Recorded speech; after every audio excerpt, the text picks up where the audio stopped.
رب کائنات اپنے بندوں سے بے پناہ محبت کرتا ہے۔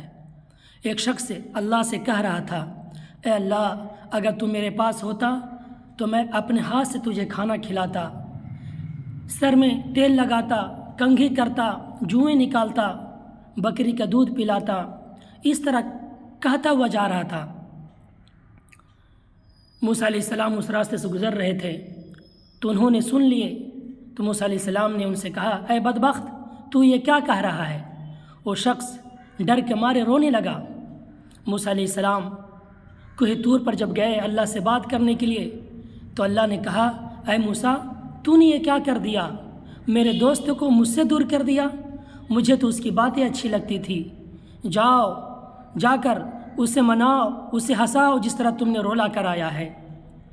اسی طرح اللہ کے نبی صلی اللہ علیہ وسلم مسجد میں بیٹھے ہوئے تھے، صحابہ کرام ہنس رہے تھے کسی بات پر، تو اللہ کے نبی نے اپنے ساتھیوں کو ہنستے ہوئے دیکھا تو کہا، اے میرے صحابہ، جو میں جانتا ہوں، جس عذاب کو مجھے اللہ نے دکھایا ہے، اگر تم جان لو تو تمہاری ہنسی کم ہو جائے گی، زیادہ رونے لگو گے۔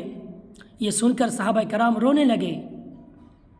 اللہ کے نبی یہ کہہ کر کے مسجد کے دروازے پر پہنچے کہ اللہ نے جبریل علیہ السلام کے ذریعے پیغام بھیجوا دیا کہ اے میرے محبوب، تو نے یہ کیا کر دیا؟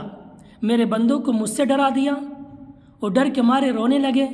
جائیے، جس طرح آپ نے اسے رلائے ہیں اسی طرح اسے ہنسائیے۔ تو میرے بزرگوں، میرے نوجوانوں، میرے ماں بہنوں، اللہ تعالیٰ اپنے بندوں سے بے پناہ محبت کرتا ہے۔ ایک انسان وہ ہے جو گناہ کو کر رہا ہے، گناہ کرتے کرتے ڈوب گیا ہے، لیکن پھر بھی گناہ کو نہیں چھوڑ رہا ہے۔ ایک وہ انسان ہے جو گناہ کرتا ہے، پاپ کرتا ہے، لیکن اسے احساس ہو جاتا ہے کہ میں جو کام کر رہا ہوں وہ گناہ ہے، وہ پاپ ہے، اللہ اس پر ہمیں عذاب دے گا۔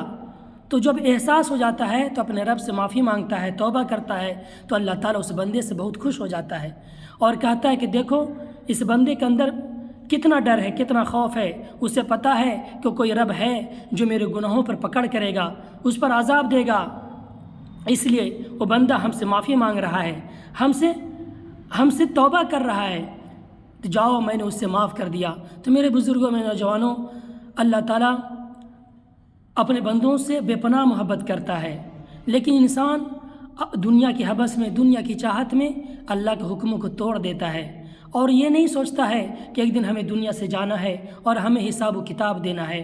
اس لیے ہم سب کو اپنے رب سے محبت کرنا چاہیے اور اپنے رب کو راضی کرنے کی فکر کرنا چاہیے۔